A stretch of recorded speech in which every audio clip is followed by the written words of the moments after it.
अस्सलामु अलैकुम रहमतुल्लाहि व बरकातुहू। आज की इस वीडियो में हम आपको सिखाएंगे सजदाए तिलावत करने का सही और मसनून तरीक़ा। सजदाए तिलावत कैसे किया जाता है, उसकी नीयत कैसे की जाती है, सजदाए तिलावत के अंदर क्या क्या पढ़ना चाहिए और वो कौन कौन सी चीज़ें हैं जो सजदाए तिलावत के अंदर बिल्कुल नहीं करना चाहिए लेकिन 80% लोग करते हैं, जिसकी वजह से सजदाए तिलावत सही तौर पर अदा नहीं होता। लिहाजा ये वीडियो आप सबके लिए इंतहाई अहम है, आखिर तक लाजमी देखिएगा और सवाब जारिया के लिए आगे भी शेयर फरमाइएगा। देखिए, अल्हम्दुलिल्लाह हमारे बहुत सारे बहन भाई कुरान मजीद की तिलावत कसरत से करते होंगे और अक्सर बहन भाइयों का कुरान मजीद तो मुकम्मल भी हो चुका होगा। कमेंट बॉक्स में आपको हमें बताना है कि आपने अब तक कितने कुरान मजीद पढ़े हैं या आपका कौन सा पारा चल रहा है। नीज़ आपको ये बात अच्छी तरह मालूम होना चाहिए कि पूरे कुरान मजीद के अंदर 14 ऐसी आयतें हैं जिनके पढ़ने से या सुनने से सजदा तिलावत वाजिब हो जाता है। और सजदा तिलावत की हदीस पाक में बड़ी फ़जीलत इरशाद फरमाई गई।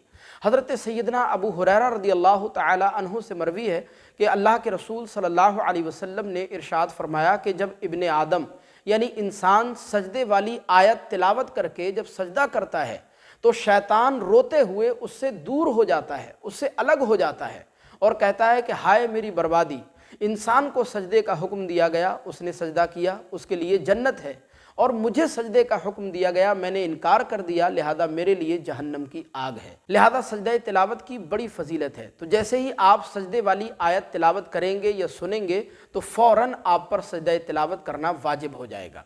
सजदा तिलावत आप फ़ौरन भी कर सकते हैं, ये अफजल है, लेकिन अगर आप ताख़ीर से करना चाहें, कुछ देर के बाद करना चाहें, तब भी शरान कोई क़बाहत नहीं है। बहरहाल ताख़ीर से भी आप सजदा तिलावत कर सकते हैं।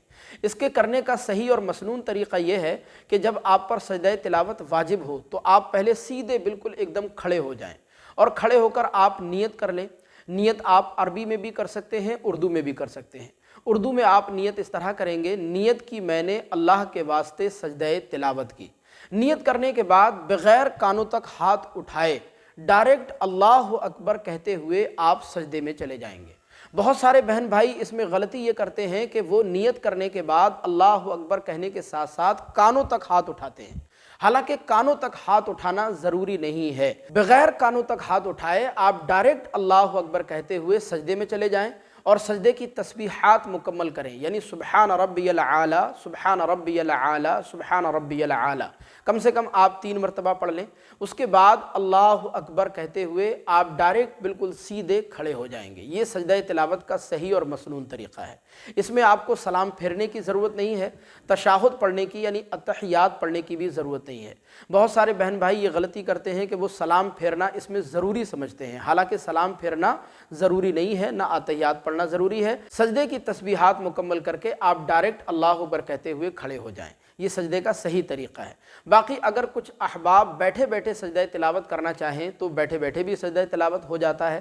मिसाल के तौर पर आप कुरान मजीद की तिलावत कर रहे हैं, सजदे वाली आयत आपने तिलावत की, आप पर सजदा तिलावत वाजिब हुआ, आपने बैठे बैठे ही नियत की और अल्लाह अकबर कहते हुए आप सजदे में चले गए, सजदे की तस्बीहात मुकम्मल की और अल्लाह अकबर कहते हुए फिर आप बैठ गए, तो इससे भी सजदा तिलावत आपका अदा हो जाएगा।